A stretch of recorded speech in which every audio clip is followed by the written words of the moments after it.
ঠাকুরমা স্বামীজির আতুল চরণে শতকোটি প্রণাম জানিয়ে মানব জীবনে অন্যান্য সমস্যা সমাধানে মা শারদা পড়ব।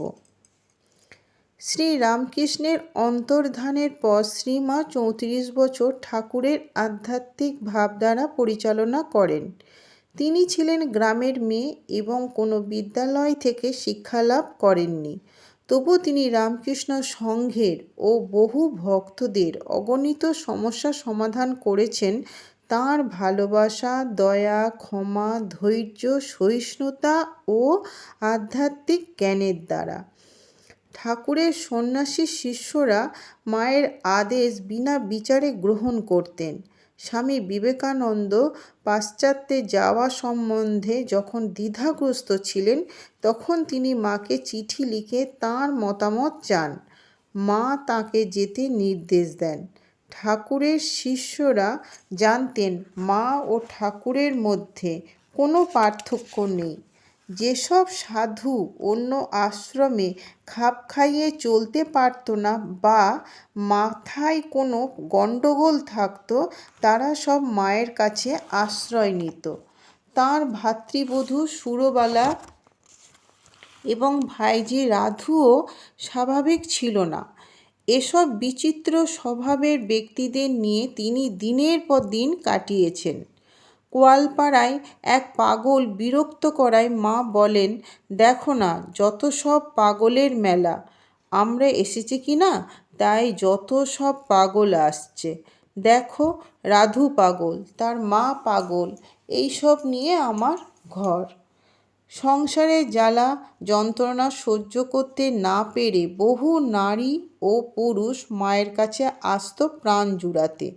বিশ্বজননী শারদা সব সন্তানদের দুঃখ কষ্টের কথা শুনতেন, তাদের মঙ্গলের জন্য দীক্ষা ও উপদেশ দিতেন, আর তাঁর অপার্থিব ভালোবাসা ও সেবার দ্বারা সন্তানদের মনে শান্তি আনন্দ দিতেন।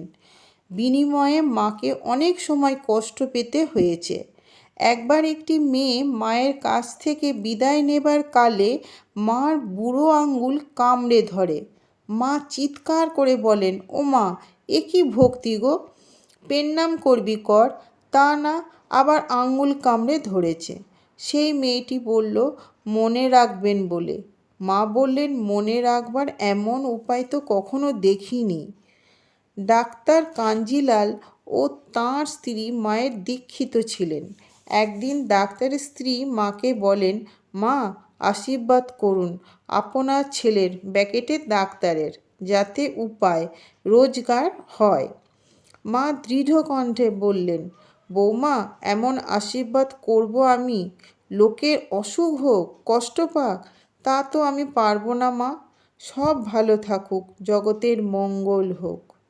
মা যে কত মানুষের কত সমস্যা কিভাবে সমাধান করেছেন তার ইয়ত্তা নেই। কোয়ালপাড়ায় একবার এক ডোমের মেয়ে মায়ের কাছে কেঁদে জানালো যে তার উপপতি হঠাৎ তাকে ত্যাগ করেছে। সে ওই উপপতির জন্যই ঘর সংসার ছেড়েছিল। এখন সে সম্পূর্ণ নিরুপায়। মেয়েটির দুঃখের কাহিনী শুনে মা ওই ডোমকে ডেকে বললেন, ও তোমার জন্য সব ফেলে এসেছে। এতদিন তুমি ওর সেবাও নিয়েছ, এখন ওকে ত্যাগ করলে তোমার মহা অধর্ম হবে, নরকেও স্থান পাবে না। মায়ের কথায় লোকটির মন গলল এবং সে মেয়েটিকেও বাড়ি নিয়ে গেল। শিরোমণিপুরের গরিব বেকার মুসলমানদের তিনি গৃহ তৈরি ও মেরামতের কাজে নিয়োগ করেন এবং তাদের অর্থনৈতিক সমস্যার কিছুটা সমাধান করেন।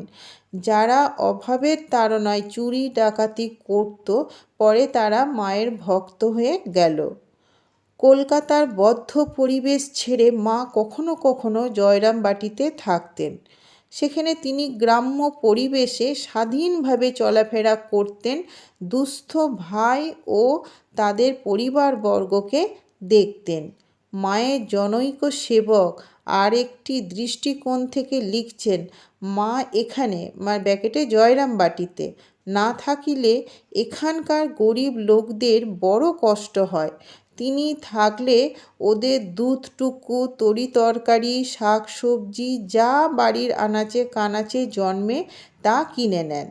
তাতে ওরা দুটি পয়সার মুখ দেখতে পায়। কিন্তু মা কলকাতায় গেলে ওদের ওসব জিনিস আর বিক্রি হয় না। তাই মা ওদের জন্যও আসেন। আজ এই পর্যন্ত। ভালো লাগলে সাবস্ক্রাইব করে পাশে থাকবেন। মায়ের কৃপায় সকলেই সুস্থ থাকুন, ভালো থাকুন, আনন্দে থাকুন।